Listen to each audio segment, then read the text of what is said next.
আসসালামু আলাইকুম ভিউয়ার্স, সবাই কেমন আছেন? আমি ভালো আছি আলহামদুলিল্লাহ। আশা করি আপনারাও ভালো আছেন। এই যে দেখেন, আপনাদের মাঝে একটা নতুন ভ্লগ ভিডিও নিয়ে চলে আসলাম। এগুলো আমার হাতে লাগানো পুঁইশাক। এই পাতাগুলো অনেক বড় বড় হয়ে গেছিল, তাই ভাবলাম যে দুপুরের রান্নাটা এই পুঁইশাক এবং পুঁইশাকের ডাঁটা দিয়ে করা যেতে পারে। তাই এই পাতাগুলো নিয়ে আমি চলে আসলাম। এই পাতাটা কিন্তু অনেক বড়, তাই ভাবলাম যে কেটে নেই। এখানে দেখেন আলু, তারপরে পটল, এগুলো কেটে আমি ভালোভাবে ধুয়ে নিয়েছি। এখানে কাঁচামরিচ, তারপরে পেঁয়াজ কুচি এবং পরিমাণ মতো লবণ এবং পরিমাণ মতো হলুদ দিলাম।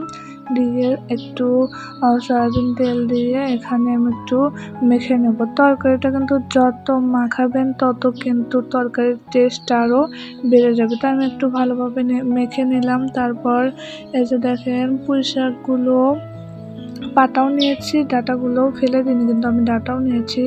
ডাঁটাগুলো খেতে আরও অনেক বেশি মজা, তাই আমি ডাঁটাগুলো নিয়েছি। ভালোভাবে মথে নেবো, তাহলে কিন্তু তরকারির ভিতরে এবড়ো থেবড়ো হয়ে থাকবে না। এই যে তরকারির ভিতরে আমি দিয়ে দিচ্ছি। এগুলো আমি কিন্তু পাঙ্গাস মাছ দিয়ে রান্না করব, তাই পাঙ্গাস মাছগুলো আমি একটু লবণ, একটু হলুদ, মরিচের গুঁড়া দিয়ে ভালোভাবে ভেজে নেব। তাহলে কিন্তু চচ্চড়িটা খেতে আরও বেশি মজা লাগবে, তাই ভালোভাবে একটু ভেজে নিলাম। তারপর আমি এখন চচ্চড়ির ভিতর দিয়ে দেবো। তারপর পরিমাণ মতো পানি দিয়ে রান্না করে নিয়ে দুপুরের খাবারটা খেয়ে নেব। তারপর দেখেন, বিকালবেলা আপনার ভাইয়া বাড়িতে ছিল, আজকে তো শুক্রবার, তাই বললাম যে একটু মুড়ি মাখা করো, মুড়ি মাখা খাওয়া যাক।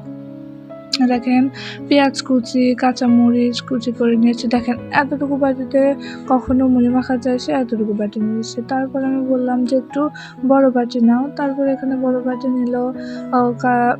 কুচি করা পেঁয়াজ, মরিচ দিয়ে, তারপর চানাচুর দিয়ে একটা কিন্তু সিক্রেট মশলা আছে, সেটা হলো সরিষার তেল দিয়ে সব মশলা দিয়ে একটা মুড়ি মাখার যে মশলাটা হয় সেটা তৈরি করা। মানে আমার ননদ বানিয়ে দিয়ে দিয়েছিল সেটা দিলে কিন্তু মুড়ি মাখার টেস্ট অনেক বেড়ে যায়। দেখেন, আমার ছেলে কিন্তু এখান থেকে তুলে খাওয়া শুরু করে দিয়েছে।